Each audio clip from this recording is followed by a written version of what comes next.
हसन तारिक भट्ट हमारे उन रिपोर्टर्स में से एक हैं जो आज ओआईसी कॉन्फ्रेंस की कवरेज कर रहे थे। उनसे जानते हैं कि आज का दिन कैसा रहा। हसन, मजमूई माहौल कैसा था आज के इफ्तिताही सेशन का?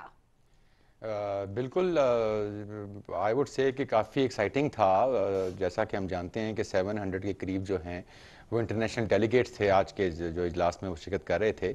इसके अंदर तकरीबन 30-35 के करीब जो हैं वो मुख्तलिफ ममालिक के वज़राए ख़ारजा थे। और आप खुद देख सकते हैं कि एक ऐसी बॉडी जो यूएन के बाद this is the second largest international forum after the United Nations and it represents close to 1.9 billion people across the globe.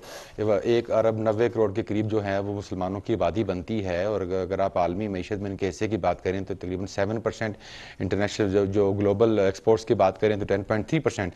तो it self is a huge representation. तो यहाँ पर आपने देखा कि दूसरी बात में ये भी जरूर कहना चाहूँगा कि मुस्लिम उम्मा को जो दरपेश मसाइल हैं वो अपनी जगह पर हैं, नो डाउट। मगर आपने देखा कि वज़ीर आज़म ने जिस जुर्रतमंदाना अंदाज के अंदर आके यूएन, ये जो ओआईसी है इसके ऊपर पहले भी जो अमूमी तौर पे जो तनकीद भी की जाती थी वो यही की जाती थी कि जो मुसलमानों के जो हकीकी मसाइल हैं उनकी तर्जुमानी नहीं की जाती, उनके ऊपर जो हैं वो इनके जो लिप्स हैं वो ज़्यादातर सील्ड ही रहते हैं। मगर आपने देख लिया कि वज़ीर आज़म इमरान खान ने जिस तरीके से हर फोरम पे और आज के दिन भी उन्होंने जिस तरीके से फ़लस्तीन की बात की, कश्मीर की बात की और एक बहुत बड़ा जो मुसलमानों का जो मसला है इस्लामोफोबिया का, ठीक है ना, उस हवाले से जो बात की, तो it was an outstanding representation. और जिन जिन लोगों से मेरी वहाँ पर मुलाकात हुई, मैंने इंटरव्यूज़ कंडक्ट किए, सबके लिए ही जो सबसे ज़्यादा जिसको कहते हैं ना वो जो ग्लेयरिंग मोमेंट था, जिसको वो एक प्राउड मोमेंट समझ रहे थे, वो यही था कि जो की इशूज़ हैं इस्लाम को या इस्लाम से मुतालिक उनको जी एड्रेस किया गया। जी अच्छा हसन, ये बताइएगा, इस कॉन्फ्रेंस की अगर बात की जाए तो 3 बेसिक निकात हमें नजर आते हैं: इत्तेहाद, इंसाफ, तरक्की। ये जो कॉन्फ्रेंस है इसके बाद जो मुस्लिम ममालिक का एक दूसरे पर रिलायबल होना है वो कितना आपके ख्याल में जो है वो मजबूत होगा? और दूसरी बात ये कि हम इस्लामी बतौर उम्मा जिस तरीके से जिन बातों में पीछे थे, जिसकी तरफ वज़ीर आज़म इमरान खान साहब ने भी इशारा फरमाया, वो कश्मीर का मसला हो, वो फ़लस्तीन का मसला हो, तो बड़ा वाज़ेह अंदाज में वज़ीर आज़म ने ये बात कही कि हम अपनी बात दुनिया को उस तरह नहीं बता सके जिस तरह मुस्लिम उम्मा को नहीं चाहिए अपने मौजूद। जी बिल्कुल, आपने बड़ा राइटली पॉइंट आउट किया है। देखें, और ये भी आपकी बात बिल्कुल दुरुस्त है कि पहले हमें इसका जो थीम है उसको अंडरस्टैंड करना होगा।